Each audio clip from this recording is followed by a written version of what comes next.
Do you find a Tesla Model 3 interesting? Hoping to buy a 2023 Tesla Model 3?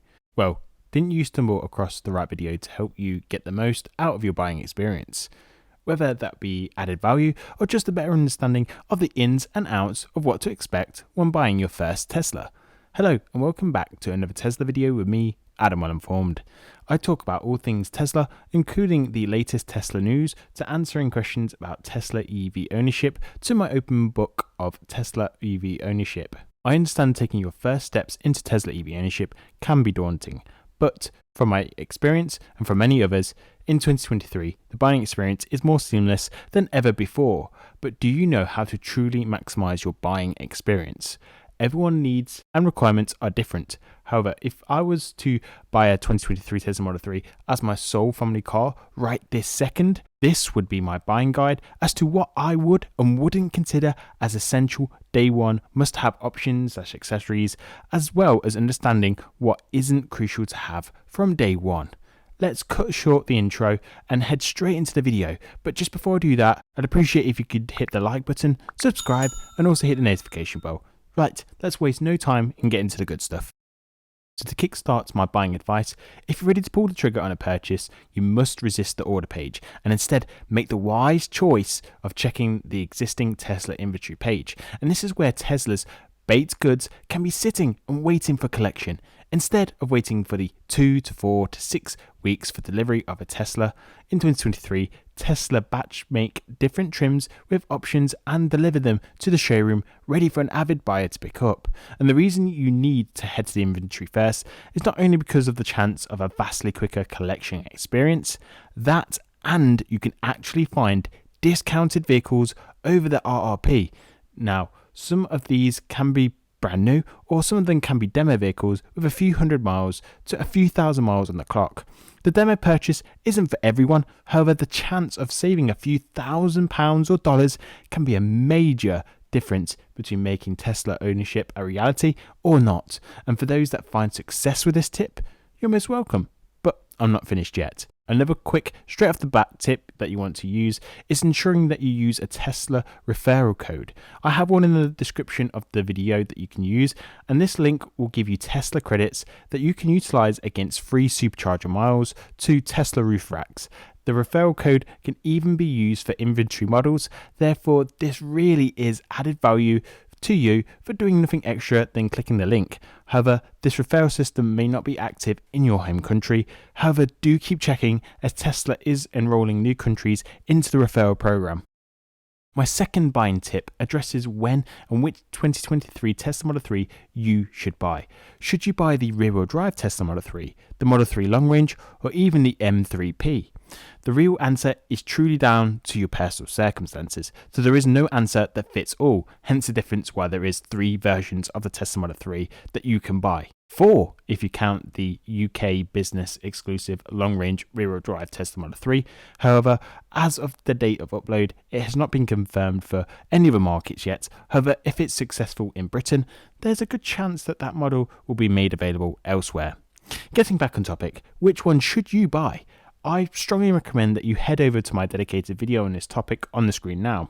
I have a real to live exercise that you can utilize to work out if you truly need the range of the long range Model 3. But the reality of the comparison is that there is more than just range difference. There is a variation of trim levels, such as the premium sound offering and fog lights, but the truth is there isn't a whole lot of difference between the two trims. The shortcut answer for this very video is that every Tesla offers a Tesla experience.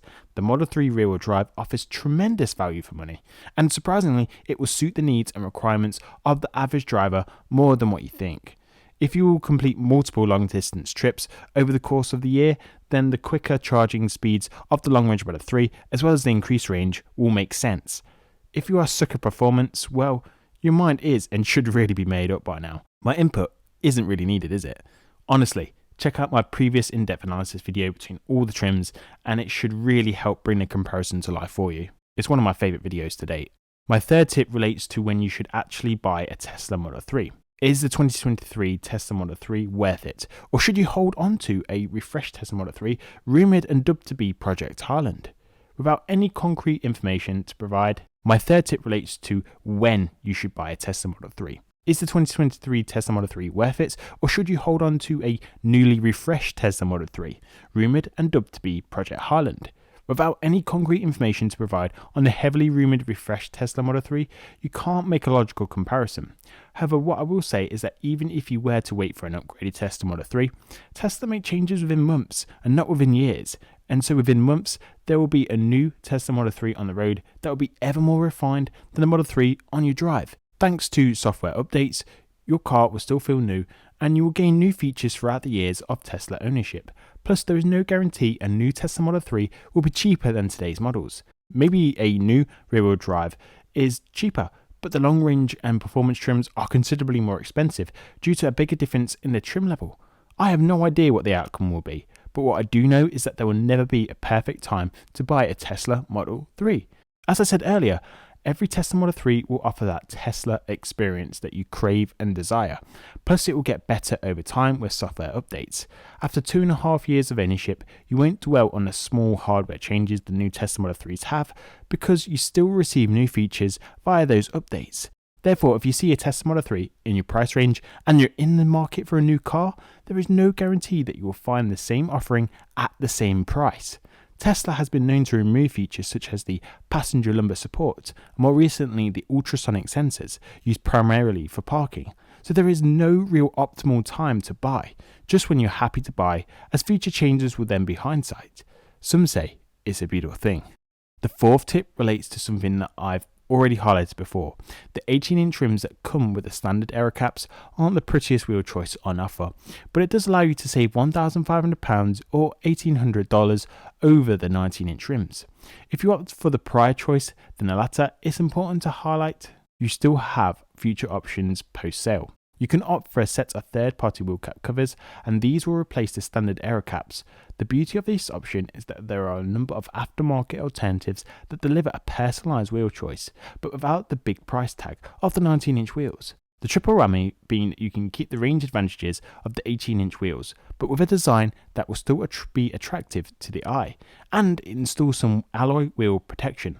That's because the design extends over the edge of the original alloy, hiding underneath the Tesla Aero cap. With the original Tesla Aero caps, this rim is exposed, and these covers at least provide some comfort and cover. Some say the extra inch design makes all the difference, so now I have a Tesla Model 3 that has a distinctive look without paying the huge optimal premium at inception, without sacrificing the range of moving to a 19-inch tyre.